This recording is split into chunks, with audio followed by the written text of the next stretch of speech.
ही नहीं बल्कि जिंदगी के हर मोड़ पर शिक्षा का जो महत्व है उस महत्व को समझना पड़ेगा। अपने बच्चों को पढ़ाने का जज्बा पैदा करिए और ये 4 मिसरे मेरे घर लेकर के जाइए। इस तरह हौसले आजमाया करो, मुश्किलें देख कर मुस्कुराया करो, मुश्किलें देख कर मुस्कुराया करो। दौड़ी वाले भले कम ही खाया करो, अपने बच्चों को लेकिन पढ़ाया करो, अपने बच्चों को लेकिन पढ़ाया करो। शिक्षित होइए, संगठित होइए। कभी डॉक्टर बाबा साहब अम्बेडकर ने कहा था ना कि शिक्षा वो शेरनी है कि जिसका दूध जो कोई भी पिएगा वो दहाड़ेगा। तो अगर दहाड़ना चाहते हो, समाज में इज्जत के साथ रहना चाहते हो तो शिक्षित बनो। बिना शिक्षा हासिल किए, बिना पढ़े इसलिए मत पढ़ो कि नौकरी मिल जाएगी। सिर्फ नौकरी का मकसद बना के मत पढ़ो, इसलिए पढ़ो कि समाज में इज्जत के साथ जीना है। अगर किसी के साथ जुल्म हो रहा है, वो कोई भी हो, वो दलित हो, पिछड़ा हो, आदिवासी हो, महिलाएं हो, युवा हो, अगर उनके साथ जुल्म हो रहा है तो अपने इल्म का इस्तेमाल उस जुल्म को रोकने के लिए करो। अल्लाह के रसूल ने कहा है ना कि इल्म हासिल करो चाहे चीन तक जाना पड़े। तो चीन जाने से मुराद मुझे लगता है उस दौर में यही थी कि कितनी भी मुश्किल आए, कितना भी दूर जाके इल्म हासिल करना पड़े, लेकिन इल्म हासिल करो और डरना बंद करो। आखिर में डरना बंद करो। हुकूमत ये दिखाना चाहती है कि तुम्हारी चूड़ी टाइट कर रहे हैं, इसलिए लोग खुश हो रहे हैं। तबका है ना जो इस बात का खुश है कि तुम्हारी चूड़ी टाइट हो रही है। नहीं, डरना बंद करो। एक बुरा दौर आया है, टल जाएगा। वक्त का क्या है, एक दिन बदल जाएगा, बदल जाता है। और तो डराने की साजिशें लेके बैठे हैं, उनसे बस इतना कह के जाता हूं, मत समझना डराने से डर जाएंगे। मैंने कहा कभी अब्दुल हमीद की सरजमीन पे खड़ा हूं, मैं ब्रिगेडियर उस्मान से लेकर के डॉक्टर मुख्तार अंसारी की सरजमीन पे खड़ा हूं, मैं राम उग्रा पांडे की सरजमीन पे खड़ा हूं, तो ये मिसरे पढ़ के जाता हूं। मत समझना डराने से डर जाएंगे। खालिद अमीर साहब ने हमें चाय तक नहीं पिलाई है अभी।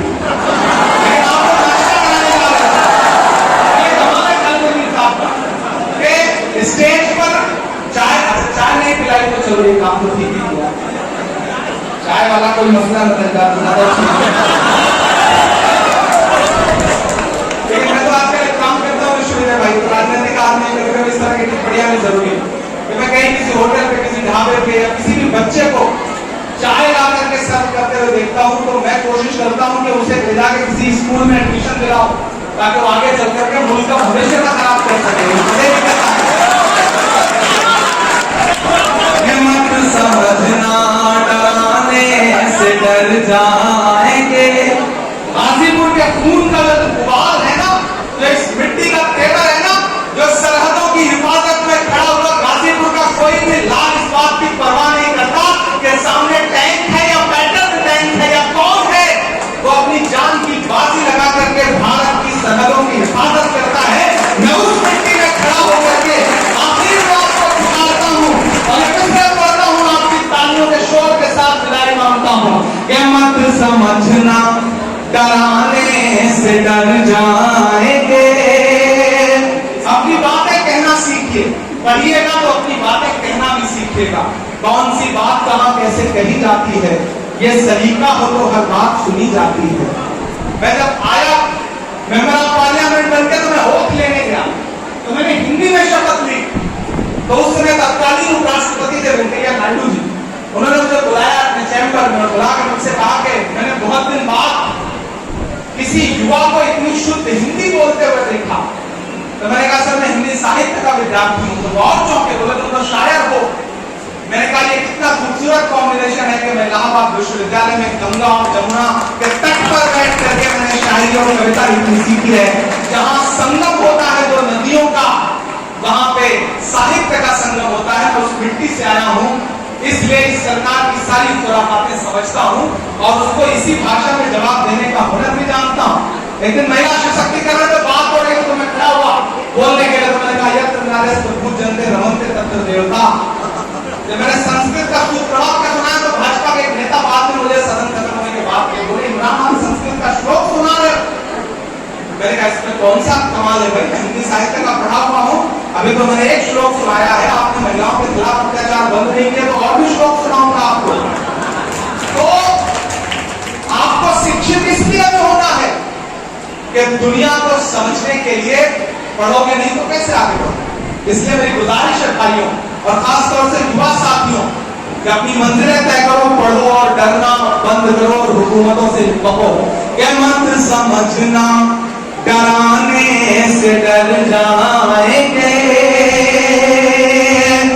मत समझना डराने से डर जाएंगे, अब के सारी हदों से गुजर जाएंगे। तैयार है ना तालियां बजाने के लिए? जो हमने दो मिसरे हैं उस पर गाजीपुर की आवाम के लिए कहे गए मिसरे हैं वो कि मत समझना डराने से डर जाएंगे, अब के सारी हदों से गुजर जाएंगे, मौत के नाम का खौफ देता है क्यों? याद रखिएगा, ये मौत के नाम का खौफ देता है क्यों? मौत जिस रोज आए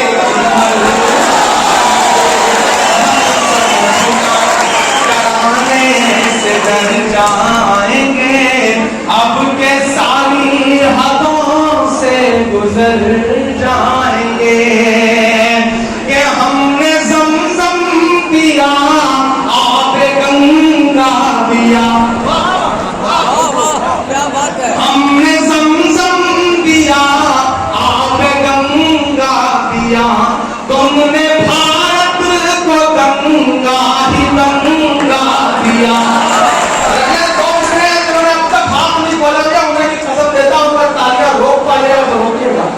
हमने ज़मज़म दिया आबे गंगा दिया, तुमने भारत को गंगा ही गंगा दिया, तुमने एक रंग के ख्वाब देखे मगर, तुमने एक रंग के ख्वाब देखे मगर, हमने हिंदुस्तान को तिरंगा।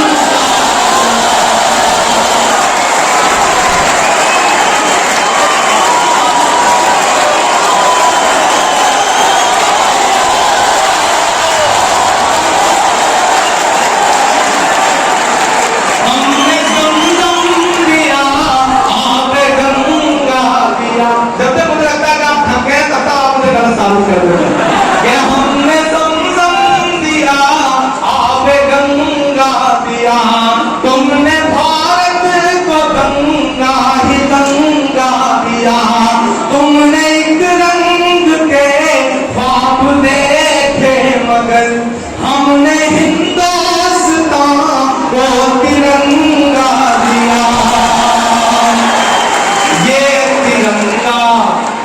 ये तिरंगा बदन पर लपेटे हुए, ये तिरंगा कल मैं याद रह जाऊं तो इन मिसरों से आपको याद रह जाऊं कि ये तिरंगा बदन पर लपेटे हुए, एक दिन इस जमीन में उतर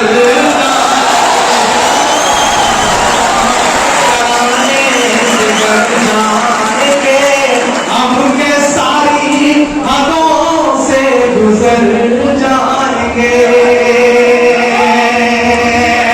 ये तिरंगा बदन पर लपेटे हुए, एक दिन इस जमीन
चलूं, आंख मूंदे कहां तक, आंख मूंदे कहां तक गुजरता चलूं, ये तो मुमकिन नहीं है कि डरता चलूं।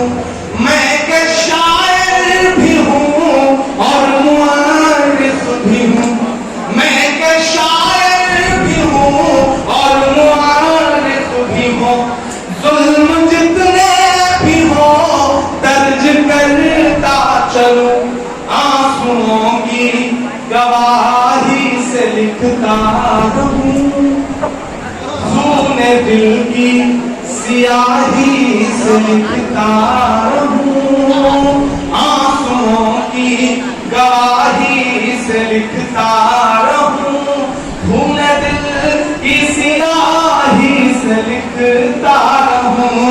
हमने जो कह दिया कह दिया कह दिया, अब ये मुमकिन नहीं कि मुकर्रमा